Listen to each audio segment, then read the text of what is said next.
Teman sekalian, Bapak dan Ibu, saudara-saudariku dimanapun Anda berada, seperti pernah kami sampaikan, Al-Fatihah termasuk surat yang sangat penting dan juga seluruh surat yang lainnya penting. Namun setiap surah, seperti saya sampaikan, memiliki keistimewaan tersendiri. Al-Fatihah adalah surah yang sangat istimewa karena ia menjadi satu-satunya surah yang membuka bacaan di dalam salat. Al-Fatihah adalah surah yang sangat istimewa karena ia satu-satunya surah yang menjadi pembuka dalam mushaf Al-Quran. Karena itu, ia disebut dengan Al-Fatihah dengan al-nya bermakna ma'rifah karena membuka dua keutamaan tadi. Tidak ada yang paling utama dalam ibadah kecuali salat, itu yang paling nomor satunya, dasar dari semua ibadah, dan tidak ada yang disebut nilai-nilai kebaikannya tertinggi kecuali mendekat kepada Al-Quran.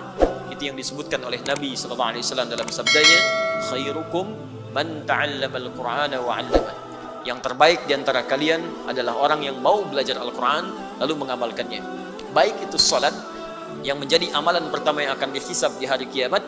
Inna awwalu ma yuhasabu bihil 'abdi yaumal qiyamati as-salat. Inna awwala ma yuhasabu bihil 'abdu yaumal qiyamati as-salat. Sungguh amal pertama yang akan dihisab oleh Allah, kata Nabi, di hari kiamat adalah salatnya. Jika salatnya baik, idza saluhat saluha sa'iru amali.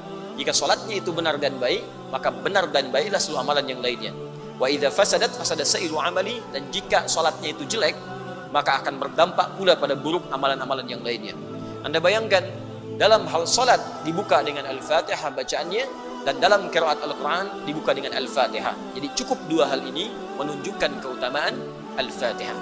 Yang kedua, Al-Fatihah al-nya bisa bermakna istighraq, yang berarti pembuka pada seluruh hal-hal yang bernilai baik di sisi Allah Subhanahu wa taala.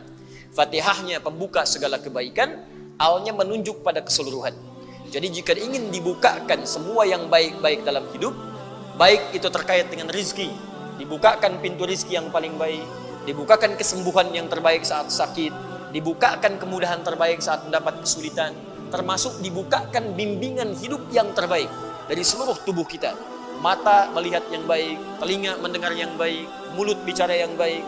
Maka di dalam Al-Fatihah ada petunjuk-petunjuk untuk menghasilkan itu semua. Cukuplah Anda menguasai ayat ini seluruhnya dengan makna-maknanya, maka itulah kemudian akan mendatangkan kemuliaan besar di dalam kehidupan kita. Karena itulah Al-Fatihah disebut juga dengan nama Al-Kafi, yang mencakup semua nilai-nilai kebaikan, yang dengan cakupan itu cukup bila kita menguasainya, maka kita akan dapatkan seluruh tahapan-tahapan kemuliaan itu.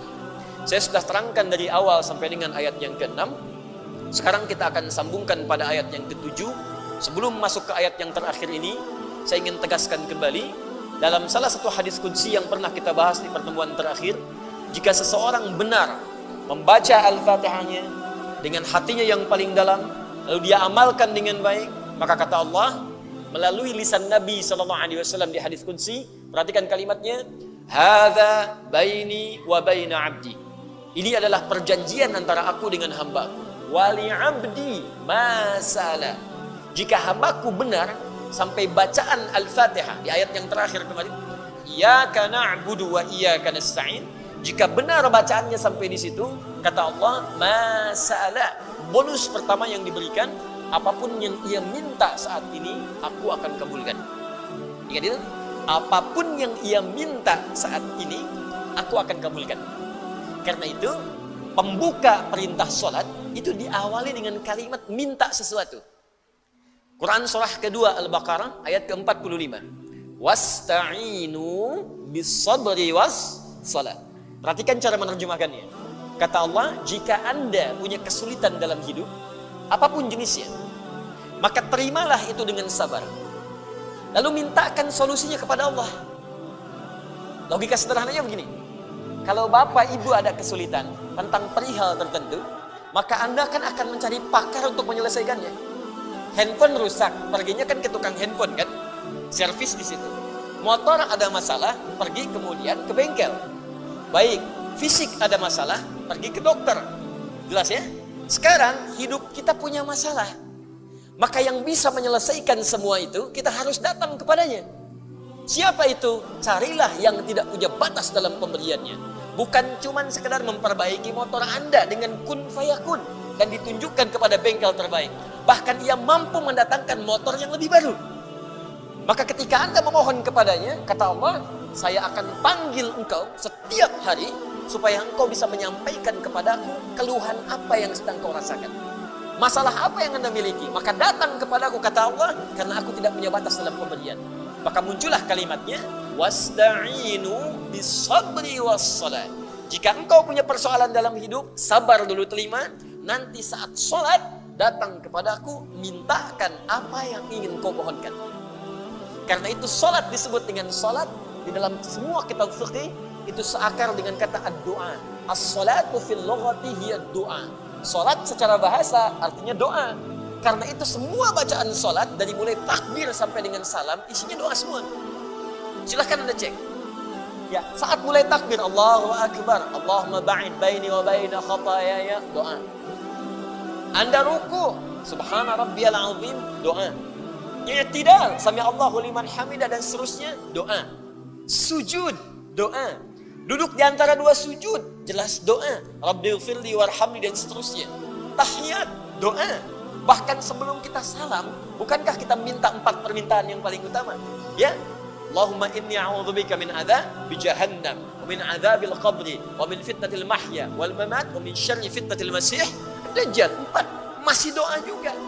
Ditutup dengan salam pun doa. Assalamualaikum warahmatullahi, doa. Mendoakan sekitaran kita, semoga Anda selamat dalam kebaikan, mendapatkan rahmat Allah dan berkah. Kanan kiri semua doa.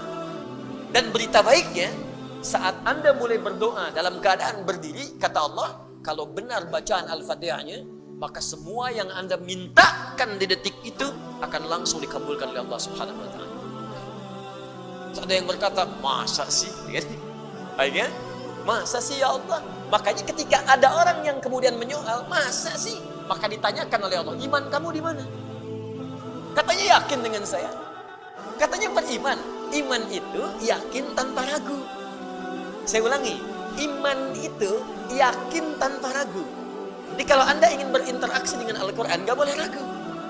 Karena itu kalimat Quran dibuka dengan jangan pernah ragu. Dzalikal kitabul la raiba fi.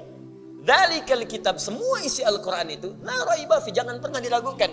Karena itu ketika Anda yakin tanpa ragu disebut dengan iman. Orangnya disebut dengan mukmin. Ketika ada orang yang berkata, ya Allah benar akan dikabulkan, maka langsung oleh Allah dipertanyakan imannya. Dipindah ke Quran surah kedua Al-Baqarah ayat 153. Paling kanan sebelah bawah. Kalimatnya sama persis tapi pembukaannya berbeda. Yang pertama Al-Baqarah ayat 45, wasta'inu bis-sabri was-salat. Ada yang berkata, benar ya Allah, langsung dibalikan oleh Allah. Ya ayyuhalladzina amanu. Hei orang-orang yang telah beriman, engkau kan sudah beriman. Masa masih nggak yakin juga dengan saya? Kamu masih ragu, kata Allah. Di mana iman kamu? Jadi kalau ada ayat dibuka dengan kalimat iman, ya ayyuhalladzina amanu, 68 kali disebutkan dalam Al-Quran. Jika ada ayat dibuka dengan kalimat iman, maka informasi yang disampaikan sekaligus mempertaruhkan keimanan kita di hadapan Allah. Kalimat salat dibuka dengan iman pertamanya. Alladzina yu'minuna bil ghaib wa yuqimunas shalah. Artinya sebelum salat kita yakin dulu ada manfaat dalam salat. Jadi kalau ada orang yang tidak salat dipertanyakan imannya di mana? Sama persis kalau ada orang yang salat dan tidak memohon kepada Allah atau ragu, kata Allah iman kamu di mana? Ya ayyuhalladzina amanu sta'inu bis sabri was salat. Karena itu sebelum kita dalami lebih jauh, saya ingin tekankan dulu nih sebelum Isya. Begitu Anda sampai pada kalimat iyyaka na'budu wa iyyaka nasta'in, maka tanamkan keimanan dalam diri kita. Itu poin pertamanya. Yakin pasti Allah kabulkan. Yakin kalau kita minta pasti Allah akan berikan. Jadi kalau Anda cuma baca dengan lisan, gak sampai ke hati, gak sampai ke jiwa, maka mustahil apapun yang Anda minta akan dijawab. Mustahil. Ya, lihat rumusnya. Sebentar, sebelum masuk ke ayatnya, saya terangkan kaidahnya dulu. Buka Quran surah ke-49 ayat 14. Bismillah. Quran surah 49 Al-Hujurat ayat 14.